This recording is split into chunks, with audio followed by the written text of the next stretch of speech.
A guy that I talked about a lot this offseason, and I expected him to do great things day one come training camp, was Jordan Mason. But simply put, that wasn't the case, and another running back looked better than him today.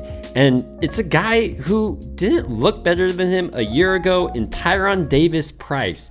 In this video, I hope to break down what really set apart TDP today and really go over his career up to this point and what we can realistically expect from him going forward. But first, we need to talk about why Mason was ineffective today. He had a fumble, but also had a pass slip through his hands. In comparison, Ty Davis-Price had a massive game up the left sideline from Lance. Throughout the day, it looked like Bobby Turner or maybe Christian McCaffrey got their hands on Ty Davis-Price this offseason because he looks completely different.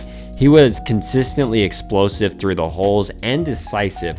Furthermore, he had those hands that Jordan Mason didn't display today. TDP, during his rookie year, frankly didn't get off to a great start for a rookie selected in the 3rd round. He only had 99 yards and averaged 2.9 yards an attempt, but Jordan Mason played a whole lot better than him. So to understand TDP a little bit better as a back, I want to go ahead and break down his athletic profile as well as his career up to this point, his college days, basically what scouts were saying about him and if he's going to possibly live up to his potential this upcoming year. The first thing we need to go over is TDP's height, weight, and then his athletic profile. His height, he comes in at 6 foot, weighing at 211 pounds with an arm span of about 30 inches.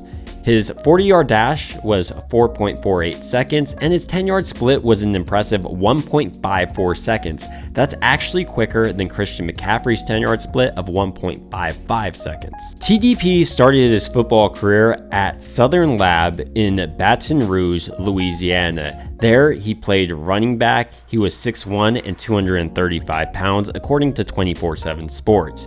He was also a 4-star recruit and had offers from LSU, Florida State, Louisville, Penn State, and Alabama. Ultimately, TDP did decide to go to LSU. Across his time at LSU, TDP played in a total of 36 games with 16 starts. He had a 3-year career with 1,744 rushing yards and 15 touchdowns. His best season definitely was his junior year, where he had 1,003 yards and 6 touchdowns. So with TDP's college career wrapped up, scouts had the opportunity to examine his strengths as well as his weaknesses. His strength definitely was his elite combination of size and athletic talent. He also got better when LSU relied on him more. Furthermore, he had a pretty good hands throughout his college days. However, there are weaknesses to his game, such as him slamming into the back of his linemen on a regular basis, and we saw this carry over to the NFL, especially in Kyle Shanahan's scheme. It doesn't work, hence why he only had 99 yards as a rookie. But if Bobby Turner was able to coach this out of him, it's a good sign, and so far during the first day of training camp, he has been more decisive. But with all that being said, pads still haven't come on, and that's when running backs make their money. So where exactly would I put TDP on the depth chart for the Niners right now? Well, obviously CMC is number 1, but behind him is either Elijah Mitchell or Jordan Mason, and I think today's practice doesn't change much.